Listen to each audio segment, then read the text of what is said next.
What is the backbone of learning anything new, especially reading?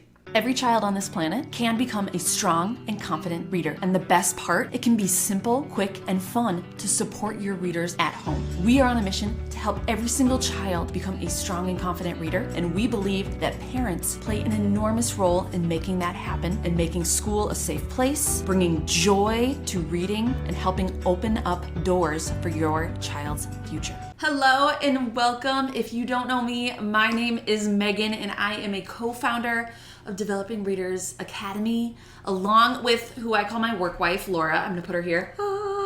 We are here to help families get their kids reading. We also love helping teachers. So if you're a teacher, you are more than welcome here. I'm so excited to have you here. But really our goal is to support families, get kids reading, because we believe literacy is just such an important part of turning this world into what it can be. Your children's future and what they can do in this world, it can be unlocked if they can become literate, if they can read and write with confidence. And we're here to make that happen. So we are in part 2 of this video. If you haven't had a chance to check out part 1 yet, check it out. I've been getting some amazing feedback about part 1 of what teachers wish parents knew. This one today is going to be so much fun. Last time it was a little mix of just regular things and literacy specific things. Today is a lot of literacy things, which is my jam. I'm super into this. I'm going to try to not go on too many tangents. That's what I've told myself, is like, don't go off on too many tangents because I know your time is so valuable. And let me just, pause. Already I'm going on a tangent right after I said I wasn't going to do this. I just want to say I appreciate you so much giving me your time. You watching this right now tells me that you value your children's education. You value making sure your kids are on the right path, and you're open to looking for support. You're open to finding things that are going to help you do the best job that you can be. So I just want to say I appreciate you putting the time and watching this. You are amazing. Anyways, let's jump in to, it's actually 5 plus 1 bonus because I got a bonus one yesterday that I just had to add in here. So it's going to be 5 more things that teachers wish parents knew plus a bonus. Oh, why not? Really, it's 6 then. I could just say it's 6. Anyways, number 1 for today is reading instruction has changed since you were in school, or even if you have older kids, since they were learning how to read. These last few years, things have been changing in what I feel is an amazing way. Laura and I, we taught together for years in a public school, and for years, we would look at our data and say, we are not effective. We are reading specialists helping struggling readers. We're not effective. We're not moving the needle for these kids. These kids are staying with us for years, or we'll exit them out and they'll come right back. What is going on? And that is when Laura and I found Letters. And this was a training, a 2-year-long training, an intense training. It was the very first cohort in Minnesota, and it changed the trajectory of our lives because we learned about something called the science of reading. We started becoming obsessed in studying about how our brains learn to read, what truly is evidence-based practice. What is it that we need to do to move the needles, especially for our struggling readers? Especially for our struggling readers, because there's so many kids that are not learning how to read. 67% of 4th graders were not on track in 2022. You might be going, oh, pandemic. It wasn't the pandemic. Yeah, they dropped a little bit, but it was still atrocious before COVID. That's just the truth. It was still atrocious before then. So evidence-based practices might look differently than what you expect. Things like memorizing words on flashcards, just holding them up and saying, memorize this word. That's not the most effective way to teach our kids to read. That goes along with sight words. Sight words have a different meaning than what a lot of teachers use it or used to use it as like a word you just need to know on sight.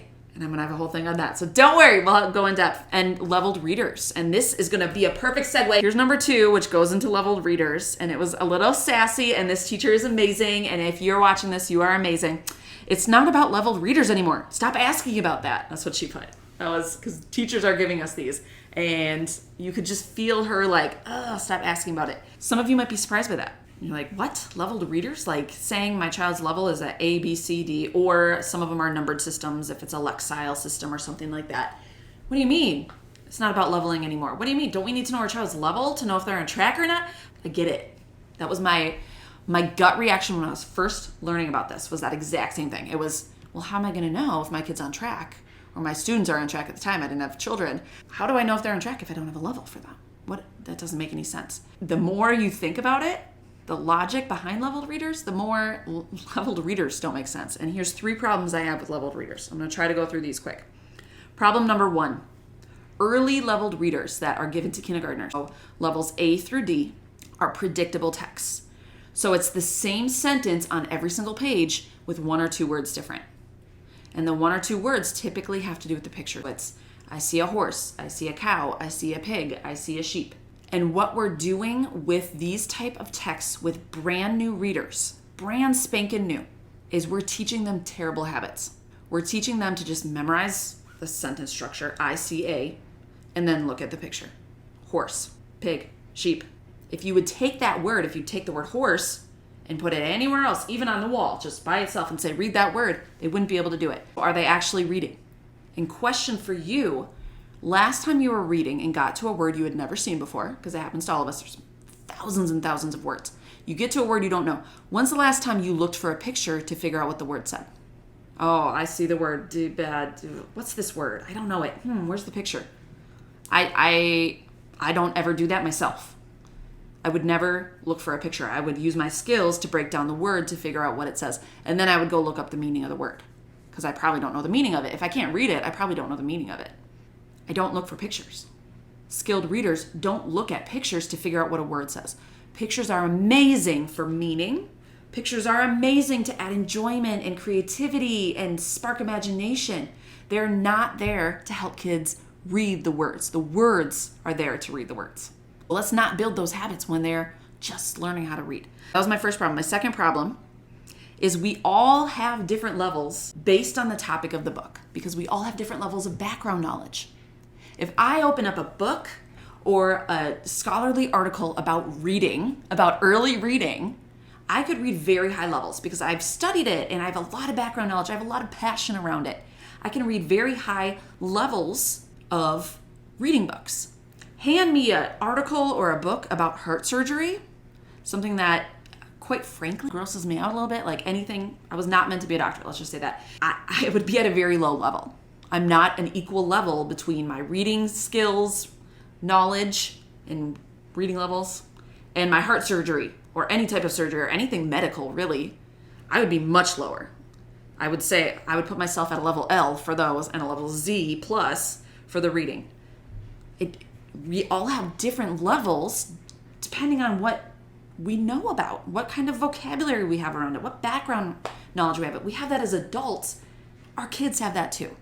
That's my problem 2. Here's my problem 3 with leveled readers. And obviously this I could talk a lot about. I'm trying to go quick. Here's my problem 3. Here we go. Your car is making a funny noise.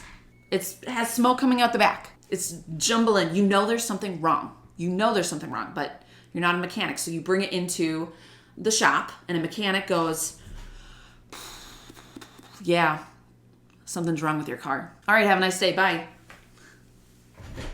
What do you do? Well, yeah, I could have told you that. There's something wrong with my car.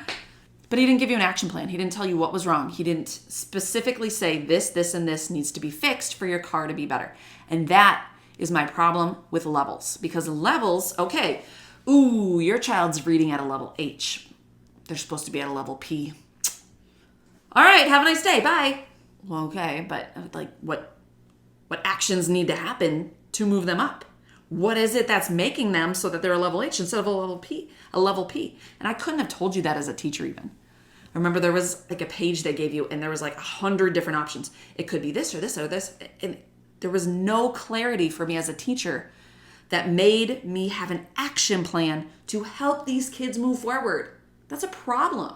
We need to be diagnosing. We need to be the mechanic that goes in and says, oh gosh, and I actually don't know a lot about cars. I see you have a flat tire. I see your carburetor is leaking. Is that a thing? I don't know. Oh, your gas cap was done. So I'm going to do step 1, 2, and 3, and then your car's going to be all fixed and good. And then you can drive out and be happy. That's what we need to be doing. We need to be going, okay, I notice that they are not able to blend or segment words. I notice that they have not mastered letters Q, U, R, and S. I notice that their fluency is a little bit low, so we need to figure out what's doing that. We need to be diagnosing specific skills, just like a mechanic should diagnose specific things wrong with your car in order for your car to be fixed and go on, in order for our kids to learn how to read and go on. That's my problem with levels. We need to be diagnosing, not just this very generalized, they're a level P, they're a level M, they're a level 250, they're a level whatever. It doesn't tell us anything about what to actually do to help them. All right, let's move on to number 3. Obviously, I just could talk forever about that. Anyways, number 3 is that we got from teacher. I love this one. Repetition is good. Question for you, what is the backbone of learning anything new? What is the backbone of learning anything new, especially reading? Repetition and consistency. When you're learning how to do anything new, you're probably going to need to try it out and do it more than one time to have it mastered. And that's the same with reading. Your child is probably not going to work on the letter P one time and have it mastered for the rest of their life. They might need 5, 6 repetitions. They might need 1,000 repetitions. Some kids, especially if you have a kid who is dyslexic, they might need thousands of repetitions before a skill is mastered. And that's okay. Let's take away any bad or good or anything. We need to give them those repetitions and give them that consistency until they have it mastered. So that was a good one. Keep that one nice and short. Number 4 is, oh gosh, these are so good. The Matthew effect is real. The Matthew effect is real. That is what a teacher wants parents to know. What is the Matthew effect? I looked it up to make sure I'm saying it correctly. It's accumulating advantage. Ooh, so what it basically means is those who begin with an advantage accumulate more advantage, and those who do not begin with an advantage do not accumulate an advantage. So this is where we see this giant gap happening. And when we think about reading, this boils down a lot to exposure to words, exposure to ideas, exposure to background knowledge. Those who are starting off at a very young age, like baby age, learning a lot of different words, fancy words, they're going to keep learning them like a roller coaster, just go up, up, up, up, up. Those who are not, so babies who are not getting a lot of interesting words introduced to them, or they're not talked to a lot, they're not read a lot of books, so they're getting different ideas and concepts, that's where they stay. And it's so important to acknowledge this because as parents, we control this. I'm giving you control. I'm putting you, all of us want a little bit more control, right? You have control over what you're saying to your kids, what kind of vocabulary you're using, if you're reading books or not, if you're talking to your children directly or not, if you're teaching them new concepts or not. Why not give them that advantage so that the Matthew effect can play in their favor? You don't want to be on the part of the Matthew effect where you're not giving they'll learn this eventually. They'll pick it up when they want to learn it. No, we can be giving them an advantage in so many different areas of education. Why wouldn't we be doing that? Why wouldn't we? And this is not to say drill and kill. All we need to do is be sitting at a desk and doing all this boring stuff. No, this is the joy of this, is that early reading, learning new words, learning letters, learning new concepts and vocabulary. It can be so much fun. And you can embed it throughout your day and embed it in your play and in your walks and your nature walks and your going to the store and playing with toys. It can be part of your day. And that is the joy about this. It doesn't need to be one or the other, playing and having fun or learning. It can be both. So do both. Give your child that advantage so that they are on the top side of the Matthew effect, where they're accumulating more and more and more, faster and faster. We don't want any kids on the bottom side, where we're giving them a disadvantage, where they're not getting a lot of words. They're not getting exposed to ideas. They're not talked to a lot because they're just going to struggle. And we see this with so many kids. We're on number 5 here. Oh, parents, this teacher knows, and this is hard. There is no competition between kids. How hard is this as parents? This is so hard. It's so hard when you have multiple children. It's so hard when you have cousins or friends or neighbors. It's hard not to go, oh, look at that kid. My kid's not doing that yet. Or, my kid's so much better than that kid. It's hard not to do that. It's human instinct to kind of compare But we need to be very cognizant and mindful of that and squash it when it happens. My example here, and this is real life talk here, and if my son Keegan ever sees this, I apologize, but my son's in swimming. He's 5. My husband and we should have gotten him swimming early, and this is why I am all about early intervention. We should have put him in swimming when he was younger, but we didn't. He started about 6 months ago, and I find myself comparing him to the other kids. There's 2 other kids in his little group, and I'm like, wow, those other kids are like swimming. They're doing it all. They're amazing. And my son, he has no clue. He's oblivious to the fact that he is so much farther behind these other 2 kids. And he's just smiling at me, thumbs up. You know how kids do. He's always, every time he does a lab, he's like, thumbs up. And I'm like, yay. Like, the swim coach is just trying his best to help him. And it's very hard. I'm being very mindful every time I go to swimming with my son to not compare him. He's on his own journey. My husband and I made the mistake of waiting too long. I so wish we would have done this years ago. We're learning and doing better with our second kiddo.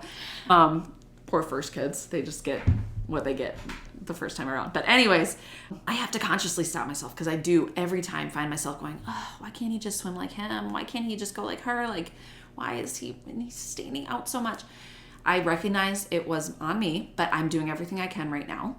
I have him in lessons. We practice at home in the bathtub, his little strokes and stuff. We're building up his grit and his confidence. I'm trying to keep him very positive about the experience. And this reminds me a lot about reading.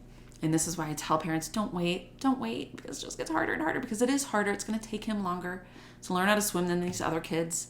Their Matthew effect here for us is they're going to keep growing and learning and getting better and better. And we're just learning the basics still. So I wish we would have done more. We can't go back in time. I'm doing everything I can right now. Same to you parents with reading. Do everything you can now because it just gets harder. It gets harder to compare because other kids, if they have been doing things, they are going to be further ahead. But we shouldn't compare. Get our kids the help they need, the support that they need. Stick with them. Do everything you can for them and focus on helping your child where they are right now. Okay, here's our bonus one really quick. I'm going to make this one quick because this is way longer than I thought it was. I hope you're stick. If you're still with me, you're amazing. Our bonus one is, this is what the teacher said. I'm going to modify a little bit. They said letter sounds are more important than letter names. They want parents to know that. I'm going to modify that a little bit. Letter sounds are equally important to letter names. Research shows we want our kids to have all 3. We want kids to know sounds, names, and how to write letters. And the best way to teach our early readers is to incorporate all 3. Let's talk about their names. Let's talk about their sounds, especially their most common sounds when they are just learning. And let's talk about writing, strokes that they're actually going to use. This is going to add a multisensory layer. They're using different parts of their brain, learning more about the entire structure of a letter versus just one part. Let's not just teach them one part. Let's teach them all the parts. Don't just focus on the names. Do names, sounds, letter writing, make it fun, make it multisensory, use different objects. I love teaching letters. I think it is so much fun. So much fun. Anyways, those are our 6. There are more. I might do another one eventually, but I'm going to move on our next one onto a different topic. That was so much fun. Those all, and I don't remember if I said at the beginning, those all came from teachers. I put a story sticker up and asked teachers, what do you want parents to know that you wish every parent knew? And those were our top 10 plus a bonus one, 11 technically then, from our first video. And this one, I hope it was helpful. I will be diving into some of these topics deeper later on because I could talk about every single one of these for 17 hours. I won't do that to you right now. I know you're busy. Thank you for watching. I so appreciate you. You are an amazing parent. You are an amazing teacher. You're an amazing person just for taking your time to be here with me. So thank you. If you're ever looking to work with Laura and I to get your kids reading, clearly we're very passionate about this. This is our life's work. We love doing it. So just reach out anytime. I'll put some links wherever they end up in the notes, the captions here, where we can chat and talk about potentially working together and getting your kids reading. So thank you so much again and have a great day. Keep reading.